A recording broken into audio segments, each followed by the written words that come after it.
Bienvenidos y bienvenidas a un nuevo episodio de La Estrategia Habla, un espacio en donde la comunicación y el análisis crítico toman su voz. Hoy analizaremos sobre las estrategias utilizadas en la segunda vuelta de elecciones presidenciales de Ecuador, en donde la comunicación, la política y el discurso se entrelazan. Si te interesan estos temas sobre la comunicación y sobre la política, no te pierdas porque este episodio es para ti. Presentamos a nuestra invitada del día de hoy, Pamela León, consultora y máster en comunicación política, especializada en gestión de la comunicación y marketing político con énfasis en crisis. Cuenta con más de 10 años de experiencia en campañas electorales nacionales e internacionales, así como en comunicación política institucional. Se ha desempeñado como estratega, panelista, columnista y analista en medios. Fue moderadora del primer debate vicepresidencial del Ecuador y ha sido consultada como analista política por medios locales e internacionales, como BBC de Londres, RT y El País de España. Bueno, bienvenida a nuestra invitada Pamela León. Gracias por ser partícipe en nuestro podcast La Estrategia Habla, un tema muy importante que queremos abordar en este episodio, sobre todo hablando acerca de las estrategias que se han utilizado durante la última campaña electoral en el país. Queremos agradecer nuevamente por acceder a nuestra invitación y pues bueno, empezar ya directamente con lo básico, el tema en el que queremos tratar en este episodio. Queríamos empezar consultándole qué entendemos por comunicación estratégica en la política. Verónica, muchas gracias por la invitación a este podcast que no solo me resulta, digamos, interesante, sino útil para también consolidar lo que podemos entender no solo por comunicación, sino cómo ello se vincula estrechamente con la idea de democracia. Bueno, la comunicación estratégica, digamos, o mejor dicho, para jerarquizarlo un poco, la comunicación en sí tiene distintas disciplinas. Yo prefiero hablar de disciplinas en lugar de áreas, porque lo disciplinario tiene un protocolo que permite unos mecanismos más metódicos para llevar a cabo algo. Las áreas son un poco más inertes en ese sentido. Entonces, la comunicación tiene algunas disciplinas. Parte de esas, por supuesto, es la comunicación estratégica, la comunicación política, la comunicación organizacional y demás. Yo soy máster en comunicación política, pero no por eso no puedo aplicar esto que conozco en la disciplina de comunicación estratégica, que también engloba otras, digamos, otros espacios. La comunicación estratégica busca, en efecto, generar una suerte de procesos que permitan conseguir que esos objetivos que previamente se trazan, luego de, por supuesto, identificar un problema, y ese problema no necesariamente es lo que entendemos como problema, sino es aquello sobre lo que queremos trabajar, allí es cuando esta seguidilla de procesos permiten que esos objetivos no solo se cumplan, sino que en efecto puedan desarrollarse de la manera más efectiva posible. La comunicación política es una herramienta mucho más vinculada tal vez con la relación que existe entre el Estado y todo lo que eso significa, y cuando digo Estado me refiero a este poder que de alguna forma nos representa y nos habita, y no solo gobierno central, sino Estado, por eso lo digo desde su visión un poco más macro, y hace esta conexión más directa entre el Estado y la ciudadanía. La comunicación política busca eso, en efecto, pero desde esa función un poco más colectiva. Por supuesto, desde la asesoría, la comunicación política busca impulsar, por ejemplo, a un determinado personaje que busca de alguna forma sostenerse desde una dignidad política o también desde un espacio más institucional. Y ahí tienes, por ejemplo, también otras vertientes como la comunicación permanente, la comunicación enfocada, por ejemplo, en institucional, la comunicación de crisis, la comunicación electoral. Entonces, de todo ello deviene la comunicación política, pero si te fijas, todo ello está relacionado principalmente en conectar el Estado con la ciudadanía. Bien, si hemos escuchado de lo que nos acaba de manifestar acerca de lo que es la comunicación política, ¿no? Que está enlazada a otros temas netamente políticos, y que al hablar de comunicación política hablamos también del tema de acercarnos a las emociones de los electores, a llevar un mensaje que llegue hacia ellos. Ya adentrándonos más al tema, si ya sabemos qué es la comunicación política o entendemos un poco de lo que es la comunicación política, ¿hay una diferencia entre una primera vuelta y una segunda vuelta? Hay una gran diferencia. En una primera vuelta, primero, los actores son, hay una visión mucho más multipartidista. Yo prefiero decir múltiples candidatos. Lamentablemente nuestro sistema de partidos tiene un nombre muy grande para denominar a los espacios de representación como partidos. Entonces, en ese sentido, en el momento en el que hay distintos actores en contienda, la estrategia tiene que dirigirse a la identificación de esos otros actores y a partir de ello determinar, por ejemplo, cómo vamos a captar a estos votantes que pueden ser indecisos o volátiles, lo cual es diferente, indecisos o volátiles del resto de las candidaturas para crecer un poco nuestra captación, no necesariamente nuestra fidelización. Entonces, la primera vuelta siempre tiende a, y estoy siendo absolutamente generalista, y eso es una redundancia, pero para poder explicarlo en este espacio, en una primera vuelta se busca eso principalmente. Claro que el transversal es conózcanos, este es nuestro programa, o posiblemente eso ya no sea tan atractivo, y creo que no lo es lamentablemente, pero la esencia de la primera vuelta es tratar de conquistar esos volátiles y esos indecisos del resto de las candidaturas para llegar en una segunda vuelta mucho más fortalecidos, al ser que solamente ya serían 2 actores, y en la segunda vuelta la comunicación es mucho más táctica, busca generar unas fidelizaciones tal vez un poco más transitorias, o unos compromisos más transitorios, porque la fidelización es prolongada. Busca generar unos compromisos más transitorios con aquellos que captamos en primera vuelta y, digamos, la contienda se vuelve mucho más personalista para que, digamos, en consecuencia, ese personalismo se desarrolle en la desmitificación del otro, no necesariamente el ataque, la forma en la que yo puedo desmitificarlo frente al votante.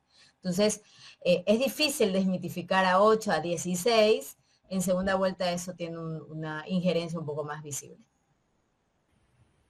Y bueno, la diferencia también que hay entre primera y segunda vuelta, como usted lo mencionaba, está en la cantidad de candidatos. Cuando vamos a analizar la segunda vuelta, sí, más específicamente, ¿quién se podría decir que tuvo una estrategia más sólida entre la candidata Luisa González y el candidato Daniel Noboa? Nicole, esa es una pregunta interesante y creo que habría que evaluar los distintos objetivos. Por ejemplo, si nosotros hablamos de objetivos de desmitificación del uno al otro, podríamos decir, y esto es una hipótesis, no necesariamente es una afirmación, podríamos decir que la campaña de Daniel Noboa buscó más desmitificar a Luisa que Luisa desmitificar a Daniel. Por ejemplo, habían unos temas sensibles para el correísmo, mientras el correísmo trató de restaurarse simbólicamente desde una propuesta del correísmo post-Correa, ¿sí? Lo que hacía la campaña novoísta era no permitir esa restauración simbólica. Es decir, tú buscas salirte de la idea de desdolarización, entonces acentuaban con distintos espacios de interlocución este tipo de máximas que buscaron relacionar a la candidata con el correísmo, porque algo que sí debemos entender es que la diferencia entre Daniel Noboa y Luisa González es que Daniel Noboa presentaba un espacio de campaña desde la identificación pública, es decir, hay una gestión que expongo por ser candidato y presidente, y Luisa González representaba un gobierno que no necesariamente ejecutó ella. Entonces, el uno hablaba desde la identificación y la otra desde la representación simbólica. Entonces creo que eso es importante tenerlo en cuenta, y desde allí pienso yo que al menos en el objetivo de desmitificación, el candidato y presidente Daniel Noboa pudo tal vez ser un poco más efectivo, además que habían vocerías consolidadas. Usted veía, por ejemplo, a Valentina Centeno, usted veía, por ejemplo, a Nils Olsen, usted veía, por ejemplo, a Anabela Sin, a Lavinia Balbonesi, distintos actores que generaban una interlocución que comulgaba un poco con la campaña general, mientras usted veía del otro lado a Luisa González contradiciendo a Paola Cabezas, usted veía a Luisa González tratando de salirse de esta idea de desdolarización, mientras Correa y Patiño en un medio ruso hablaban de lo terrible que es seguir dolarizados. Entonces, este divorcio conceptual entre las vocerías más bien le abonó un poco a ese espacio de desmitificación por parte de Daniel Noboa. De allí, en general, creo que ambos tuvieron una campaña interesante, sobre todo cuando buscaron hablarle a segmentos muy identificados, es decir, Luisa, por ejemplo, utilizaba este espacio con Legos para poder llegar a ciertos segmentos. Daniel Noboa utilizó, digamos, una campaña muy agresiva para el adulto mayor. Entonces creo que eso fue una ganancia para ambos y creo que es algo meritorio de reconocer. Es decir, la identificación de segmentos meta que pudieron tal vez no necesariamente generar un revés, pero sí una posible ganancia en ambas candidaturas. Bueno, creo que desde la parte de la sociedad muchas veces esperamos que se pueda notar la autenticidad en los candidatos. ¿De una u otra forma se mostró eso en ambas candidaturas? Es una pregunta complicada. Usted recuerda, por ejemplo, cuando Guillermo Lasso salió en la 9 de octubre con una pescuezuda. Eso es, por ejemplo, inverosímil, digamos. En comunicación, y esto lo dice Joan Costa, hay 4 vértices. Creo que son vértices, tal vez la palabra no es esa, pero hay 4 elementos, vectores. Hay 4 vectores a considerar. Usted tiene la identidad, la imagen, la cultura y la comunicación. Y todos ellos deben coincidir para justamente generar una imagen auténtica de cualquier cosa, no necesariamente de un candidato, sino también de una marca. Esto realmente lo dice Joan Costa, que no necesariamente se inclina a la comunicación política, pero sirve. Entonces, por ejemplo, citando lo previamente dicho, Guillermo Lasso, hay una distracción completa entre la imagen y la identidad, por ende, desde su comunicación y su cultura desde lo representativo. Entonces, ese es un ejemplo nefasto de branding, de imagen, que no coincide con esos 4 vectores. Aterrizando, ¿y por qué lo digo? Justamente para entender de manera un poco más macro el concepto. Ahora, trasladándolo directamente a ambos candidatos. Usted tiene que considerar que en una campaña, sobre todo aquella que puede representar una polarización muy amplia, como lo fue esta, hay una necesidad de corresponder más bien a los intereses de ese público meta. Es decir, hay un metamorfoseo del candidato. El candidato cambia. El candidato tiende a variar sus, digamos, sus presentaciones y la forma en la que se expone. Pero una cosa es que eso pueda proyectarse desde espacios para poder generar una captación eficiente, que es lo que dije al inicio, y otra cosa es que esencialmente eso no coincida con la imagen previamente construida del candidato. Entonces pienso yo que ambos se mantuvieron en un espacio moderado de autenticidad. O sea, yo no diría que trataron de ser personas como muy disímiles a esa idea previa que tuvieron. Por ejemplo, yo diría que, por ejemplo, Luisa trató de, en ciertos momentos, generar esta idea de candidata autónoma, sobre todo divorciada de todo aquello que pueda sostenerla desde lo que representaba el correísmo. Daniel Noboa era mucho más sencillo en ese sentido porque ya lo habíamos visto muy pocas veces. Recuerde, por ejemplo, cuando pasó lo de los incendios en Quito, vino al COE, ¿cierto? Hubo una reunión en la cual ni siquiera habló y después de eso no supimos más. cuando pasó lo de Esmeraldas muy poco habló, el tema de Olón muy poco habló, es una persona que no expone mucho su, digamos, su branding, o más bien dicho, ese es el branding, y lo que vimos es que hubo una exposición explosiva ahora del candidato presidente, pero no necesariamente en interlocuciones, sino en presencias. Entonces, yo diría que no hubo realmente una disonancia muy marcada en ambos por no mostrar autenticidad. De ahí que esa autenticidad corresponda a honestidad, eso es distinto.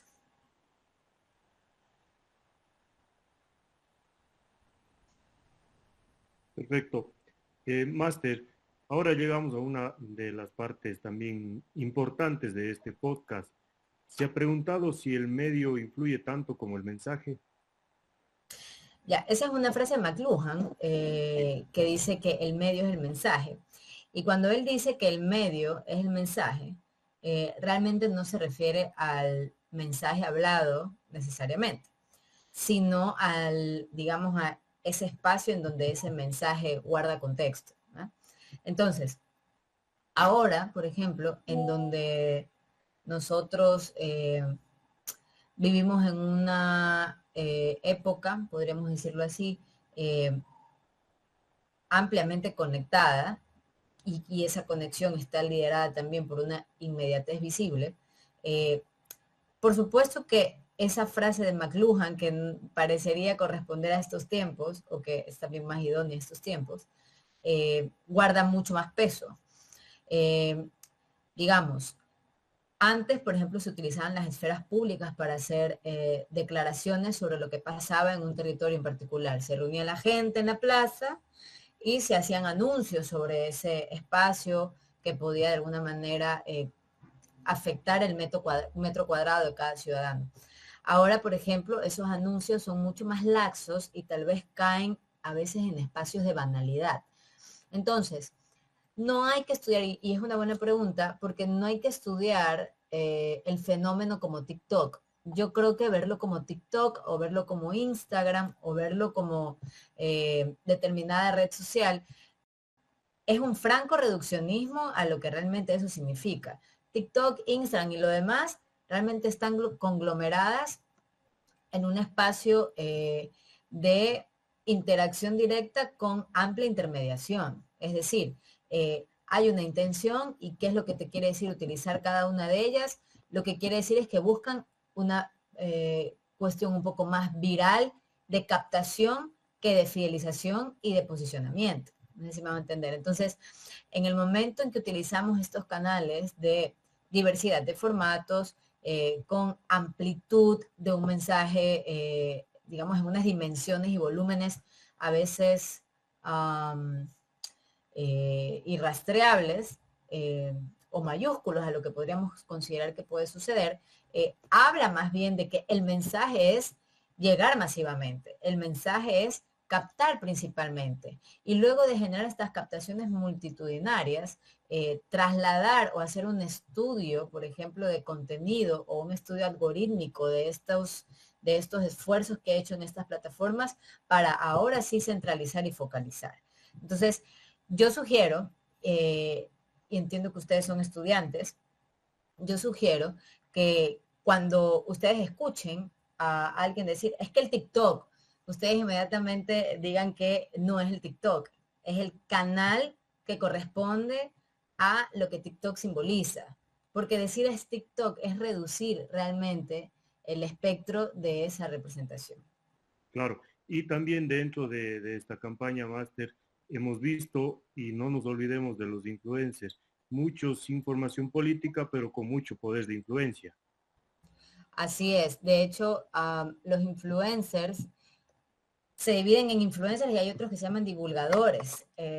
Los divulgadores son aquellos que son reconocidos por ese contenido que ellos especialmente abordan con cierta maestría. El influencer está más dirigido a generar captación y el divulgador está más enfocado en generar posicionamiento.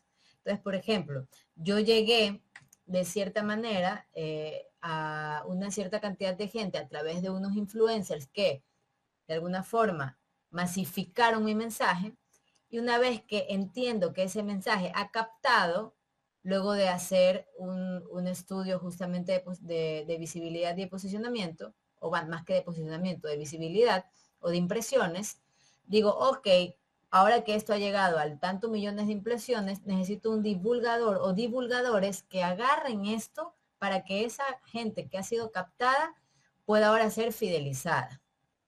Entonces, hay unos actores que empiezan a contextualizar esos espacios de campaña, porque una cosa es que yo escuche a Daniel Noboa hablar del Ecuador que avanza, y otra cosa es escuchar, por ejemplo, a unos actores con los que tengo cierto sesgo de familiaridad y su mensaje tal vez no vaya a tener las mismas condiciones que tengan si lo escucho desde el presidente.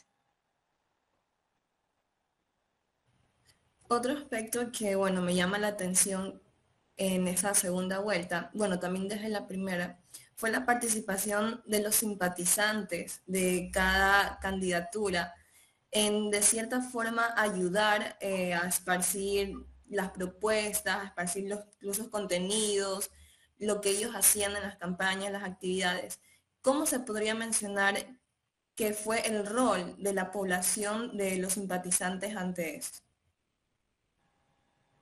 Bueno, yo no me atrevería a decir que los puedo identificar como simpatizantes. ¿Por qué? Justamente por lo que mencionaba Francisco hace un momento. Hay una captación de usuarios que no necesariamente pueda darse o no por parte de adherentes o simpatizantes de Daniel Noboa, sino más bien simpatizantes de esas cuentas que ellos siguen. Porque yo considero que para hablar de simpatizantes de un partido o de un proyecto político, es necesario, ¿sí?, generar estructura política. Y el presidente tiene una estructura incipiente. Es un partido nuevo, es una campaña que estuvo, digamos, seguida de un gobierno que fue posible a partir de la ruptura del otro gobierno. Entonces, yo diría que la palabra simpatizantes puede llegar a ser tal vez un poco, puede ser la palabra atrevida, porque creo que más bien hay simpatizantes un poco más consolidados del lado de la Revolución Ciudadana por su condición estructural de estructura política. E igual tengo mis dudas, porque la Revolución Ciudadana también ha perdido un poco esa base social. Entonces, partiendo un poco de esta reconceptualización, yo diría más bien que esto que nosotros vimos del cartón, que es a lo que supongo te refieres, de gente colocando en sus ventanas, aquí en mi ciudadela todavía hay cartones de Daniel Noboa, por ejemplo, utilizar sus espacios personales para hacer campaña, por supuesto que influye. ¿Y por qué influye? Porque, por ejemplo, supongamos que yo no fuera una persona que se dedica al análisis político. Es decir, yo no soy estratega, yo no soy analista político, yo no salgo en medios a hablar de esto, soy una persona que no está vinculada con estos temas. Pero soy un votante indeciso, que no estoy muy segura de por quién voy a votar. Hay cerca de 20 tipos de votantes. Uno de esos es el votante Van Waun, es decir, el votante ganador, el que vota ganador. Entonces, la percepción, que es uno de los principales axiomas de la comunicación, la percepción que me juega, por ejemplo, ver a mi ciudadela colmada de siluetas de cartón en las ventanas de mi vecina, al frente, los guardias, alrededor del resto de las casas, salgo y sigo viendo muñecos, me da una percepción de que posiblemente la mayoría vaya a votar por él. Entonces, yo, que soy un votante indeciso, posiblemente me incline a votar por Daniel Noboa, porque uno de los principales movilizadores es el voto ganador. El votante volátil es aquel, por eso es diferente del indeciso. Esto lo he hablado en varios medios de comunicación y lo he explicado con las fórmulas un poco matemáticas para identificar la volatilidad. El votante volátil, distinto al indeciso, es que está seguro de que va a votar por A candidato, defiende por qué va a votar por A candidato y al día siguiente decide que va a votar por B y es capaz de defender por qué va a votar por B y ya no por A. Entonces tiene una fidelidad muy corta. Entonces, si yo soy un elector volátil y veo repleto de Danieles mi ciudadela, pero ese día salí y vi un video que publicó mi mamá y me lo mandó por WhatsApp y como soy volátil puedo tal vez inclinarme hacia otra decisión electoral, es posible que influya. Entonces, los simpatizantes, para usar tu misma palabra, pese a que hago la diferenciación al inicio, los simpatizantes influyen, por supuesto que sí, sobre todo en ese votante, vamos a decirle frágil, porque dentro de frágil está el volátil y el indeciso.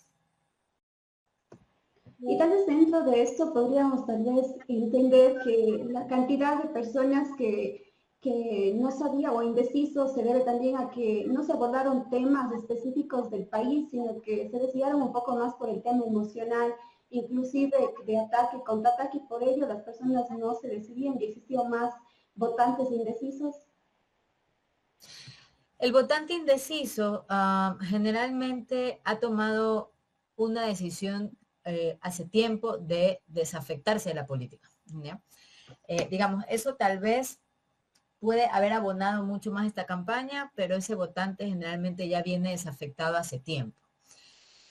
El volátil fue el que tal vez fue capaz de votar por Lenin, tal vez luego votó por Lasso y luego votó por Noboa y hoy votó por Luisa, ¿ya? Entonces, pero sigue siendo un votante desafectado. ¿Por qué lo digo? Porque el indeciso realmente es un segmento al que, por ejemplo, nadie le habló en el debate. Si ustedes se fijan, por ejemplo, en el debate lo que hubo fue una intención de consolidar esas bases fidelizadas, pero sobre todo esas nuevas captaciones logradas después de la segunda vuelta del 2023, que no habían logrado ninguno de los dos con los resultados del 2025. Pienso yo que hay una muy mala lectura por parte de ambas candidaturas y sin decir de las 14 anteriores, para identificar cuáles son las condiciones en las que vota. Hablo de condiciones, no intereses justos, no, las condiciones en las que vota el votante indeciso y el votante volátil. Hubo más bien, y esto también es otra hipótesis, hubo tal vez más bien una condición del contexto volátil y polarizado de elección que permitió también que ambas candidaturas tuvieran los resultados que tienen. No necesariamente porque sus campañas se esforzaron por hablarle al indeciso o al volátil, sino una consecuencia contextual. Perfecto, máster. De parte de este grupo de trabajo de la UNEM y de posgrados, queremos agradecer a la máster Pamela León por habernos acompañado en este podcast llamado La Estrategia Habla. Hoy vimos cómo la estrategia política no es improvisación, es planificación, es narrativa y también algo de manipulación emocional. También comprendimos cómo los medios no son neutrales y qué formato elegimos para comunicar y cómo transforma el fondo de lo que decidimos. Muchísimas gracias una vez más y queremos recordar a nuestros seguidores de este podcast, si este episodio les dejó pensando, compréndanlo, coméntanlo y acompáñennos en el próximo capítulo. Muchas gracias, hasta pronto. Muchas gracias Francisco, Nicole y Verónica por esta labor tan noble que hacen y esperemos que el podcast siga masificándose. Gracias. Muchísimas gracias, un gusto.